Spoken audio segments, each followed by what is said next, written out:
We got some pretty awesome news for you guys, including the release of Genshin Impact. Dark Age of Camelot celebrates its 19th birthday, and images from Bethesda's Starfield have potentially been leaked. Hello everyone, my name is Solomon SK for Coffee and RPGs, where we cover the latest news, trends, and updates for the MMO and RPG gaming genre. I am 600 subscribers away from 1,000, which allows me to become partnered with YouTube. And so if you'd like to help out the channel, I would definitely appreciate it if you hit the subscribe button down below, as well as the bell notification icon right next to it. And so yeah, I really hope that I could earn your subscription in today's video. With that being said, if you guys got your cup ready with your beverage of choice, I'm drinking coffee as always. Let's go over these news articles together. Cheers to you guys.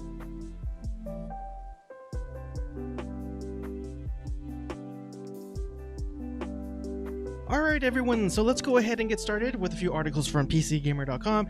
And as I mentioned earlier, Genshin Impact, an ambitious Chinese RPG inspired by Breath of the Wild, is out today. And guys, let me tell you, I'm enjoying the game so far, even though I've only played about 2 hours of it so far. My main concern was that this game might feel more so like a mobile title ported over for the PC. That's the criticism that I had for other titles similar to this, where it's multi-platform for the mobile and the PC, such as V4. But you know what? After playing it, the movement using the WASD keys and the jumping and the climbing and all that stuff, it's pretty solid. It actually does feel like a PC game. Again, if you like that Breath of the Wild sort of aesthetics, you're gonna feel right at home with this one.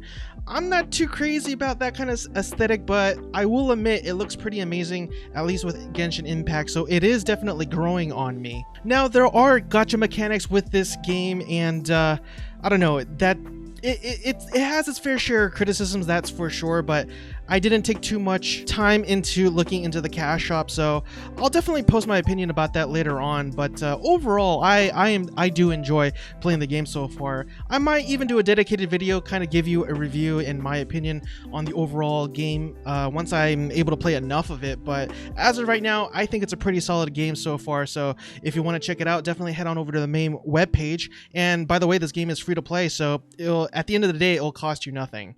Can you be my wife? Friend. 私の嫁になれるってきました。Can you be my wife?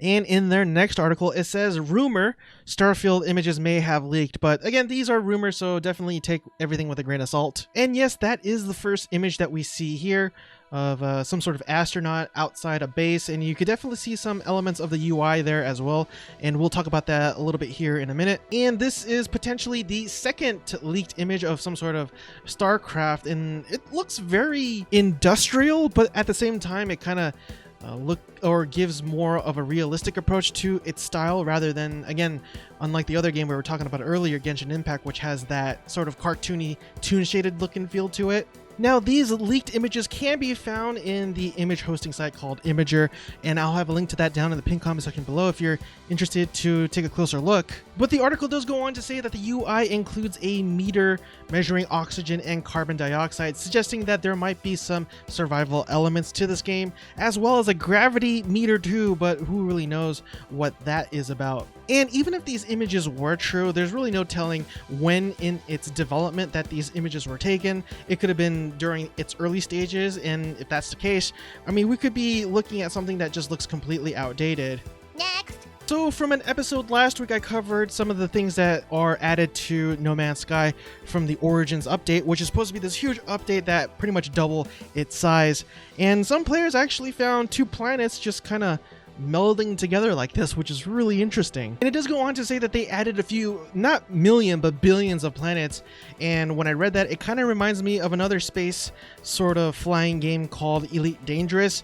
And I know that you're supposed to go out in the Milky Way galaxy and explore. And despite all the players that play that game, I believe still only 0.1% of the Milky Way galaxy have been explored in that game. So there's literally billions of other systems and planets and other stuff that has yet to be discovered in a game that's just mind-blowingly large as that one. And in their next article, Sega shows off its first in-depth look at Phantasy Star Online 2 New Genesis, combat, and open world. Now, this presentation was about an hour long, so I definitely appreciate articles such as this that kind of just gives you the main points and the most important details of that presentation. But do know that if you didn't know this already, that Phantasy Star Online 2 New Genesis is an actual separate game from Phantasy Star Online 2. It's not an expansion, it's not an update or anything like that, but you can use your character from Phantasy Star Online 2 to play New Genesis and vice versa, apparently. So right off the bat, when this game comes out, New Genesis that is,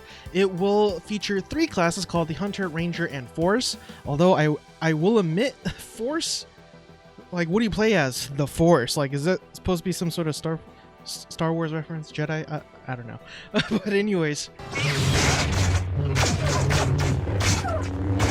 The Hunter has a 5-hit melee combo, and fans of the original Phantasy Star Online 2 game will notice that there's no perfect attack, so you can enjoy the action without being restrained by perfect attack combos. And the second class will be the Ranger, and they say that you'll be able to swap your view from over the shoulder to freely aim attacks, Sega said, making Phantasy Star Online 2 feel a bit more like a shooter. I'm assuming they meant New Genesis, but anyways. And again, reading this article, the Force just feels like your stereotypical ranged AoE DPS class, kind of like your glass cannon, if you will, where the Force's rod can attack with multiple elements utilizing different techniques. And the other thing I wanted to talk about was the world itself.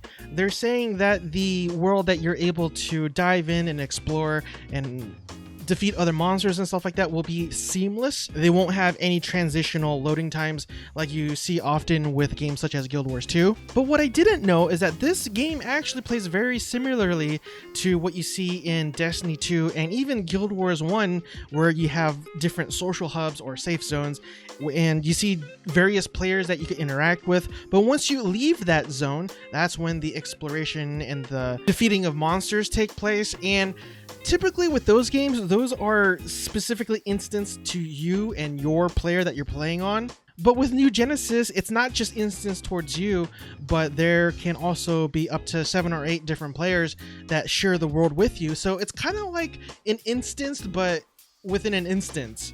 Instanceception, if that's a thing. The prophecy is true. Instead of having a persistent universe throughout for everybody in a single server, you do have your own instance, but that is actually shared with other people as well. So you'll just have multiple versions of that persistent world. And I know other games such as Riders Republic is doing something very similar to this. Next, we got one article from MMORPG.com, and it says Post-Apocalyptic Action MMO Crosscut receives Amusement Park. And if you don't know anything about this game, it's pretty interesting because with this particular game, you could actually craft your own vehicle of death. There's some pretty interesting combinations of various parts and pieces that you could put together to make your vehicle. And yeah, it looks a lot of fun, and I think a lot of engineers would definitely have a blast playing with this. But apparently with this update, you could even craft your own amusement park, your own sort of level of doom and death and destruction, if you will. Now, I know this next game isn't an MMO or an RPG, but I thought I should mention it here just briefly anyways because it's such a big game. This should only take a second. And this next article comes from massivelyop.com, and it says Fortnite celebrates its 3rd birthday of Battle Royale with challenges and free goodies. And if you do play this game, it does go on to say that this birthday bash will include birthday challenges and earn rewards like wrap, spray, emojis, XP, and back bling as well. There's also a free emote for everybody who plays between now and October 1st, while the island will have birthday presents for you to find an in-game cake to nibble on. I don't know what that means. I'm assuming it just gives you health though.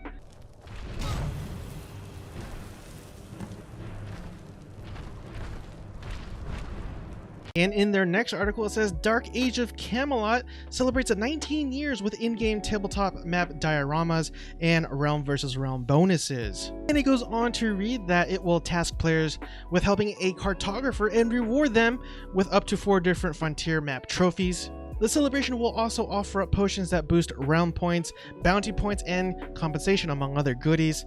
RVR bonuses are also included that goes up to 50%. I really do enjoy it when I hear games such as Dark Age of Camelot still being around, despite the fact that it's probably one of the oldest MMORPGs right now in the market. Because that to me shows or tells the rest of the world that there is enough of a player base for this game to keep it going, even if it is in maintenance mode, unfortunately. I don't know if that's the case with Dark Age of Camelot, but if it is, let me know down in the comment section below if it is. But to see a game that you kind of grew up with, if you haven't played it, at least heard about, yeah, it's just, I like it. It kind of warms my heart knowing that such games are still around. I definitely would like to play other games that are almost as old, including Tabula Rasa, but that game was taken off, so there's really no hope unless somebody sets up a private server, but as far as I can tell, there aren't any, unfortunately.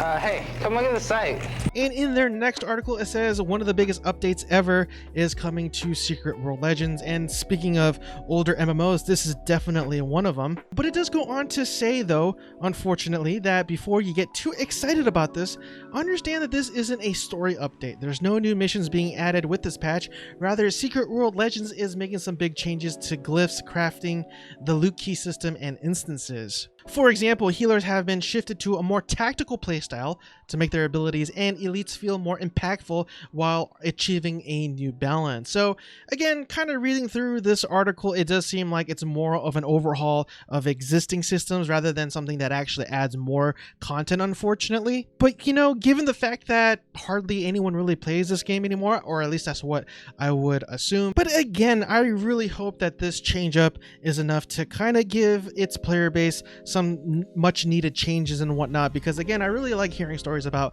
how games are still being played even after almost 2 decades. And so yeah, I really hope that this game continues on.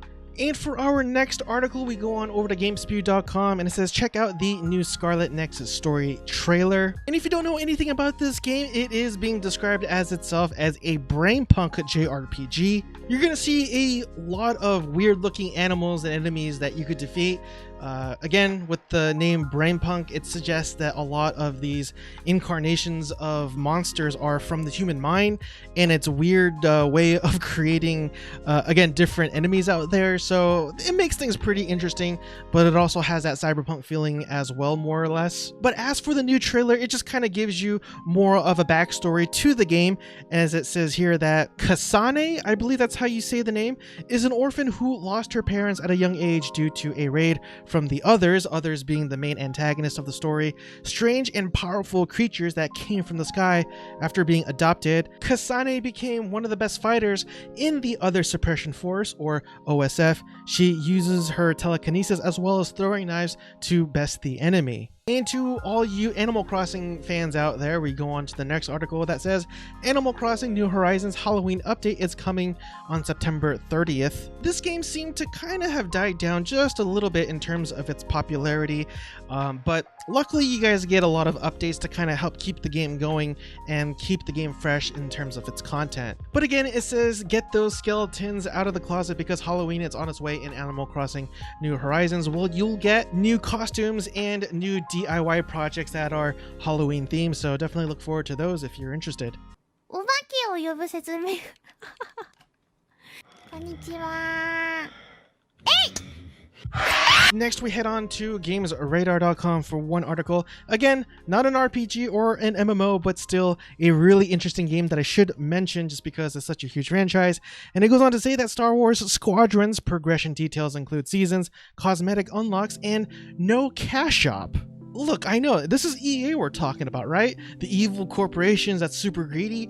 But they're doing something different. And first of all, the game isn't $60, it's $40. And apparently we all know how much EA loves loot boxes, and again, without a cash shop, they can't sell loot boxes. Not only that, they even said there will be no paid DLC. Now, I don't know if that include expansion packs, that could be a separate thing on a technicality, but at the end of the day, a lot of the things that people blame EA for being a greedy company, they're doing the exact opposite with Squadrons, which really surprises me. Suffice it to to say I will definitely be giving this game a try. Definitely expect a lot more videos pertaining to this game alone. I'll be playing it with friends, and I'll definitely let you know if it's really worth the $40 price tag. And that concludes today's episode. I really hope that I've earned your subscription today. It would really mean a lot if you hit the subscribe button down below, as well as the bell notification icon right next to it. And I know I said this before, but I have to say it again. I just really want to thank you to those of you who already subscribed and support the channel. It really means a lot, because there are days where I am just super discouraged and I just feel like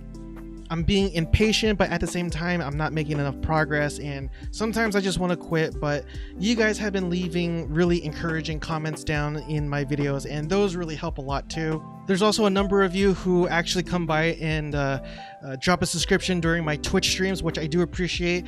For example, Riazos Games. I'm sorry, I still don't know how to pronounce your name, so I do apologize, but thank you so much for your support. But anyways, everyone, I will finally let you guys go. I hope you guys have a blessed night, and I will see you guys next time. Cheers again, everyone.